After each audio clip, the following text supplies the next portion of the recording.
Hey guys, I don't know if you're still interested, but this is my second month update after my RAI. So usually my follow-up checkup falls on a Monday. It's the first Monday of the month. And just like last month, what I did was to take my labs the weekend before that, usually Saturday, so that I'll be ready to bring my results by Monday morning because the clinic hours of my doctor on Mondays is morning. Alright, so two things. I know it's not gonna be rainbows and butterflies again this month. Look at my labs, guys. This is how I organize my labs so that it's easier for me to monitor and also, okay, para di rin ako mawala and it's easy to look at because it has clear bitong ang mga pages inside. So we're just gonna talk about FT4 this time, okay? So last April, my result was 24.64. Last month was 46. And this month is 25.72. I don't know if you know, but it is still high. And the regular or normal range reference is 9.0 to 19.05. As you can see, even if it's just a few numbers up, so let's say 19 is the maximum for the normal, and I have 25, for me, it feels like gamay na najukin kuwang. But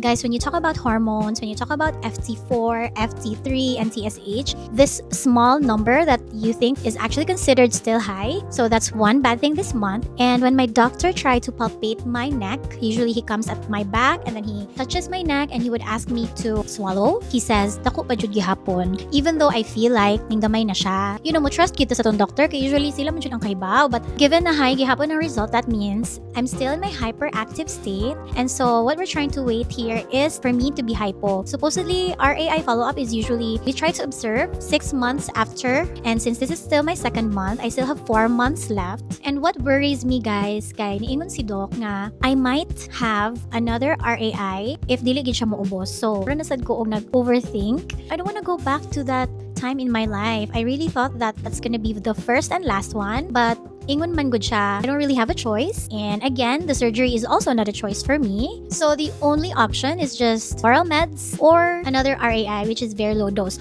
Although I failed to ask him how much is he planning to give me at this time. Just to recall, the RAI that I had, my dose was 20 MCI. And he said, ana daw here sa Galyares Hospital, available na ang RAI nga procedure. And so if ever that happens, I'm just gonna do it there. And it's gonna be an OPD kind of procedure where I just go there, drink it, just wait for 2 hours for observation, and then I can go home. But then, because I didn't ask how much was the dose, it made me think, if mauli na pod ko, sa mani, is it safe for me to go home? Kay, if it's really low dose, like let's say 5 lang or 10, I don't know. But radiation is radiation, you know? It doesn't matter how much I take in for my body, for myself. I'm just thinking about the kids because they're still growing up and their thyroid hormones, parts of their body, it's still developing and I don't want to risk them being exposed again to me. So that's why I was doing all the precautions before. If you've seen my vlogs, that's really like the primary reason. I don't want them to be exposed to my radiation, diba? Una po din siya, it got me thinking about all of those stuff again. But ingon si Doc, don't worry, still have 4 months to go. It's a pretty long time and I feel like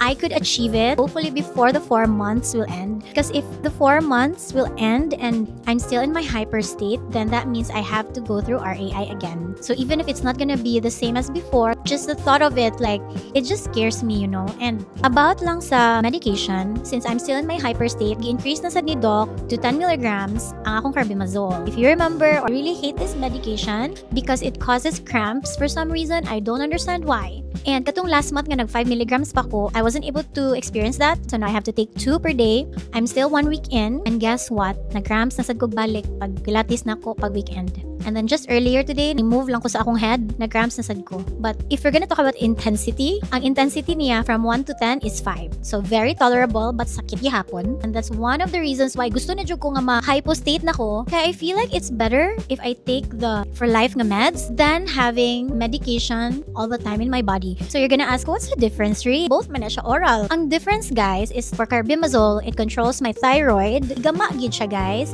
to fix something inside you. But what's the difference with the levothyroxine is that it's just gonna replace the hormone that my thyroid gland can't produce anymore because part of my thyroid is gone na. Mas murag yung destructive good siya sa body ning tamba like what I'm taking now compared to just a replacement hormone na for life. Do you get what I mean? These are my thoughts right now about my current condition for the second month. If pwede palang ingnon jud nako ni akong thyroid nga, please naog na. Hi, if I could only do that, then gibuhat na jud siguro na nako, guys. But you know, we can't really control our body. We can't control how it works, especially ang thyroid mo siyang magbuot. So that's what gets me so frustrated with this kind of disease.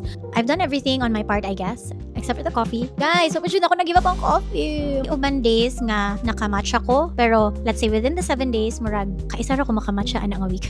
The rest kay coffee gihapon. But my gosh, lisod kaayo ang coffee. Saan man dyan ako, guys? Nya, regular customer ba ako sa Starbucks? Feeling ako kay that's my treat. But I know I have to stop it na because my bisoprolol, guys, kanang the one that controls my heart rate. I have to stop it in 2 weeks. And then right after that, my heart is on my own na. Murag mahadlok ko nga if I keep having coffee every day, dili na siya makontrol because I won't be drinking bisoprolol anymore. So that's one thing that I need to observe. Kaya para di na ito ma-trigger atong heart og beat og fast. But i-pray jud ko, guys, nga makaya na ako kay murag di jud ni nako kaya. I don't know what I did last year nga nabuhat man ni nako. Kani if kabaw ka nga bawal, di na nun kaganahan mo stop. I think okay ra man tingali gihapon kay I never exceed to more than 1 cup a day. Doc told me also, we're gonna see each other August 22. He just said, since we already upped your dose, I have to observe my body just in case I go into a hypothyroid state. So the things that I need to observe, kapoy daw kaayo ang lawas, kanang sleepy like dili jud normal nga katugon jud. And then I remember someone shared with me, he got constipated, so it's the opposite of hyperdefecation or kanang sige mag-CR. Before, when I wasn't treated yet, I try gid ba ako ana. So, and if ever daw I notice those signs, I won't have to wait for our follow-up checkup date and I need to get my labs right away. So more na siya, guys. I just need to be more observant this time para makabantay ko. Please help me pray na I would be in hypo state kay para mahuman na ni. Well, after this, I still need a regular checkup. Maybe every 3 months and then mahimong every 6 months and then mahimong every year na lang. So that's the goal. Sometimes dili jud na ko ma-help but to think negatively sometimes. It's so hard. Since hyper pa man ko na jud gihapon ni siya maka-affect sa akong mood and maka-affect sa akong mga thoughts. Just bear with me. Okay, lagi ta soon. And guys, oh my God, the past month, I've been meeting some of you and medyo ko katuo nga just because of the daily vlogs that I did nga na ay makailan ako and makatouch jud kaayo because most of them are actually in the medical field. So there's one person nga nitagad na ko sa Starbucks and she was wearing scrubs. I don't know if she's a doctor or she's a nurse. There's also one nga doctor pod, friend pod ni Rina sa work. And ma-amaze lang jud ko kaayo because usually they would say, oh, finally, nakakita na jud ko nimo in person. Ning watch ko sa imong vlog. Murshag, I felt like the vlog's purpose actually was done. Like, happy lang jud siya, guys. So that's why nga mag-update gihapon ko diri. I think I owe you that and I also want to document my journey as well, even if it's monthly na lang. Next time, if you see me, don't forget to say hi. Dili ko mamaak. So usually raba maldita ra ba kay kognaw if ako ra isa. And I think that's everything. Thank you so much for watching. Thank you so much for always listening to me. I really appreciate all of you. And that's it for now. Bye!